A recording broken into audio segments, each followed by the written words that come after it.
Thank you for watching our video. Please give us a big like, subscribe to our channel for new videos every day with amazing cars.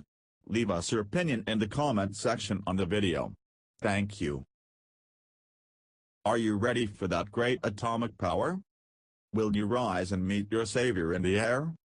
Will you shout or will you cry when the fire rains from on high? Are you ready for that great atomic power? The Louvin Brothers. During the peril and uncertainty of the Cold War, the Atomic Energy Commission, AEC, overseer of the American nuclear program kick-started by the Manhattan Project in World War II, needed a domestic source of uranium.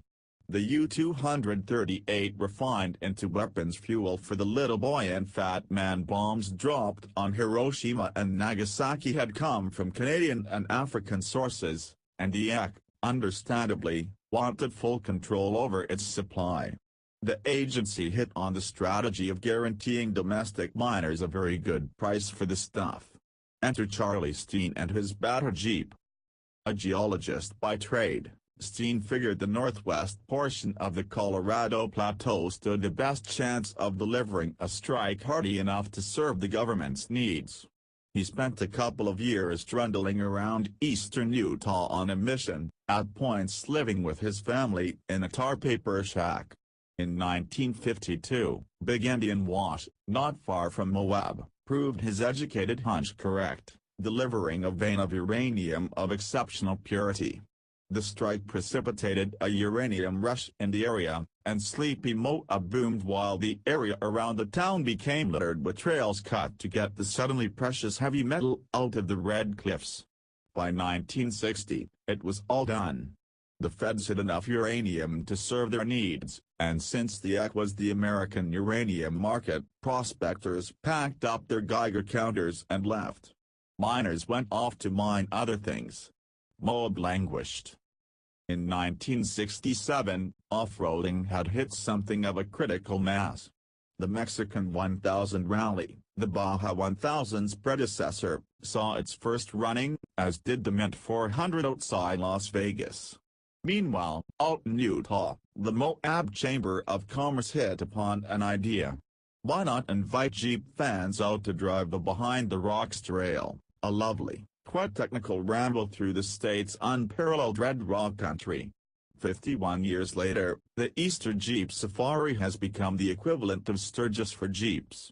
And, like Harley-Davidson at the famed South Dakota Biker Rally, Jeep has little choice but to make a real showing in Moab.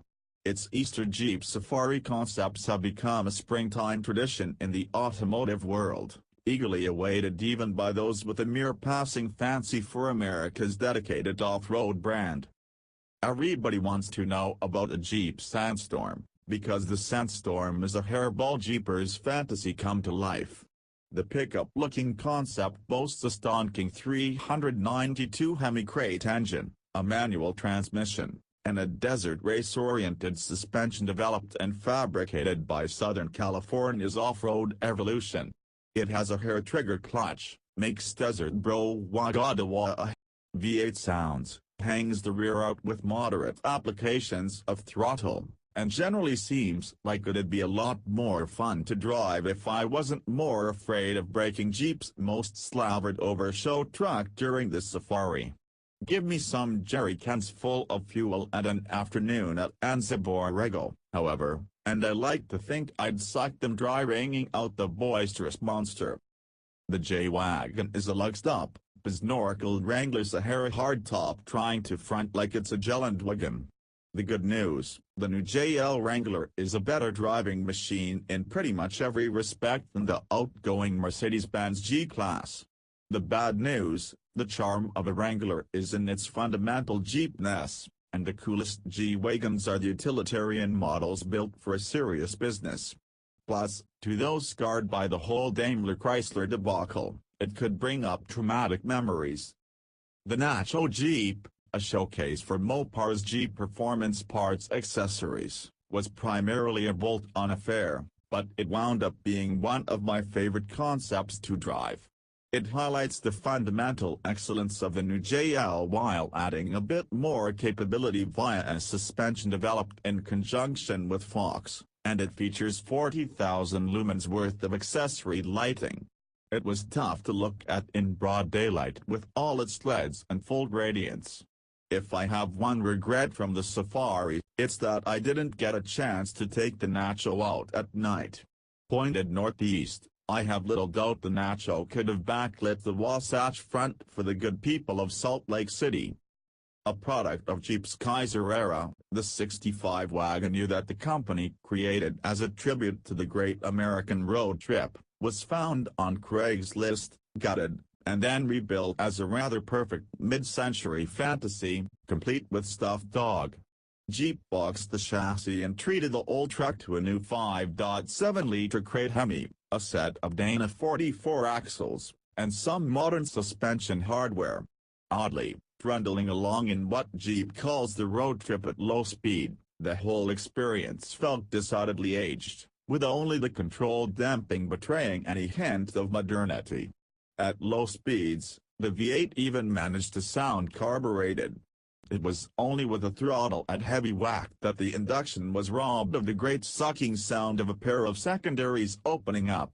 The body still flexed and juddered as I motorboated down the trail, and I sort of shuddered to think what it would have been like if the frame hadn't been boxed. Perhaps my favorite Jeep of the lot aesthetically was the Jeepster, a red and white chop-top Wrangler with a decidedly American Motors Corporation vibe. Launched for 1967 during the Kaiser era, the Jeepster Commando didn't last long under AMC's supervision, evolving into the Commando, with a decidedly un-Jeepy grille, then vanishing after 1973. But the modern, concept Jeepster looks sweet, with its two-tone paint handily evoking the Commando's wagon variant, while the two-door JL platform gives it a wider, more pugnacious stance.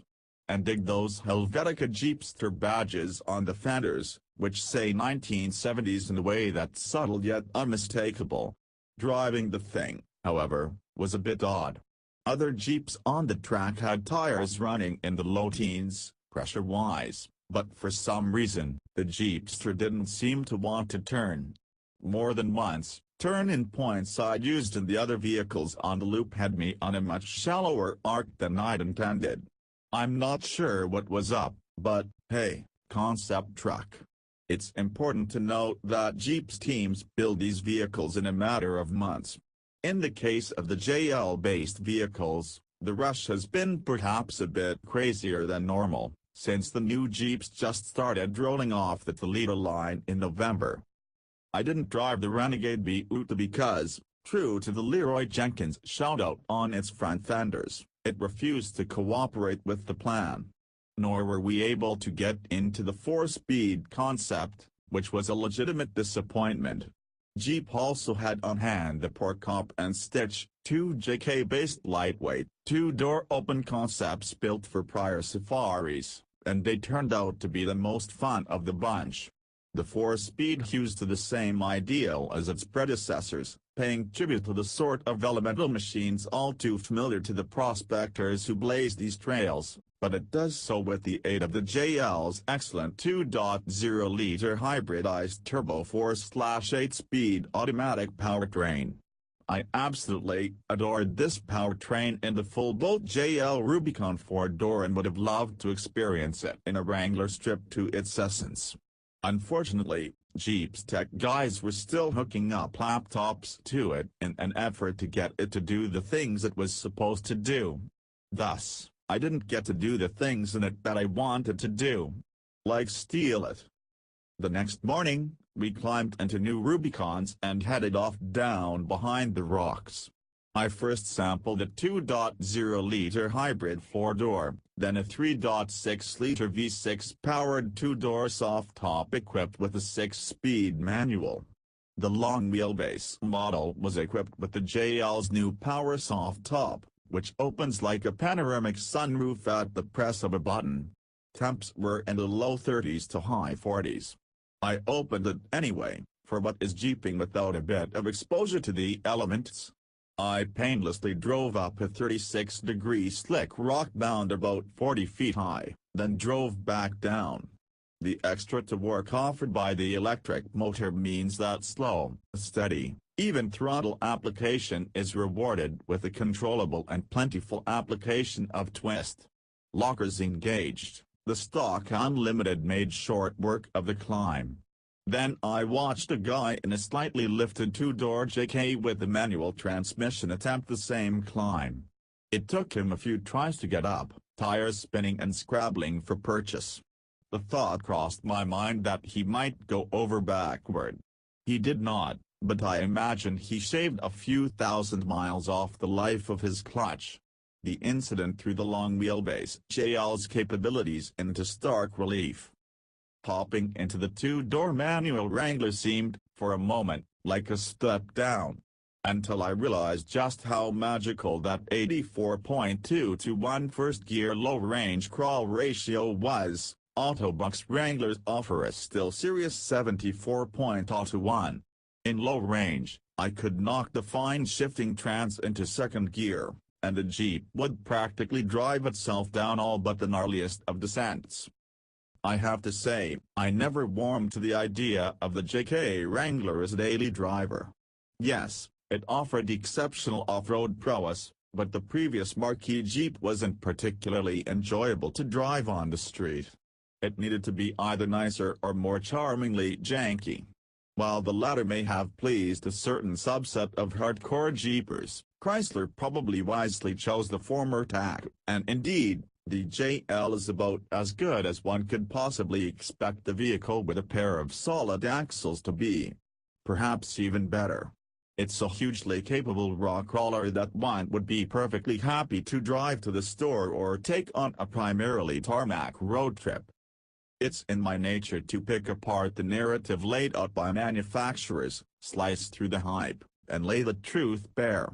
In fact, it's a little frustrating when I can't seem to poke holes in their spiel. And although hardcore Jeepers will no doubt find some headache in the JL that they hadn't faced with previous iterations of the CJ Wrangler, the reality is that, out of the box, it's a wonderful vehicle. You could buy one, drive it off the lot a week before Easter 2019, take it to Moab, wheel the pants off it, and have a grand old time. It's a far cry from the old flat-fender CJ that Charlie Steen brought out here in hopes of building himself an empire, but you'd be hard-pressed to find a more perfect modern machine in which to discover this phenomenal corner of the country. Fiat Chrysler's narrative for the Cherokee Trailhawk, however, is a bit tougher to swallow. Juddering down rocky inclines using hill descent control, with the ABS throbbing like a short-circuiting Hitachi magic wand, was a somewhat unpleasant experience after the sweet, controlled, ultra-low-range satisfaction of the Rubicons. Sometimes, low-hanging parts scraped. It was, admittedly, a tougher trail than we'd think to take a crossover down, and each and every Cherokee made it back to Moab in one piece. But as much as Jeep has done to mitigate the inherent limitations of a compact cube, and as downright inhospitable as this environment would be to, say, a Honda CR-V or our 10 best trucks and SUVs winning Mazda CX-5, the Trailhawk simply didn't seem to be enjoying itself. In contrast, the Wrangler was all too eager to mandate that you hold its proverbial beer and watch as it made the improbable simple. If you've yet to make it out to this part of the world, I have but one piece of advice: come. State Route 95 across Glen Canyon is one of the best motorcycle, sports car roads in America. There's good eating in Escalante. Canab's got the set of that Kenny Loggins live from the Grand Canyon video. And if you can cruise through Monument Valley without humming the Airwolf theme, I'll give you $3 the next time I see you. There are hoodoos. And a rock formation that looks like a Mexican hat. There's hardly a bad bit of Utah, but the reddest parts are flat out astonishing. Bring a mountain bike, bring a motorbike. Bring a 911, bring an RV. Bring a burro, if you're so inclined. But if you're into Jeeps, Well, they've got a whole town built on the back of one. That Jeep's still there in Moab, parked up behind Charlie Steen's old mid-century modern clifftop mansion. You can even eat dinner there. It's now a restaurant called the Sunset Grill.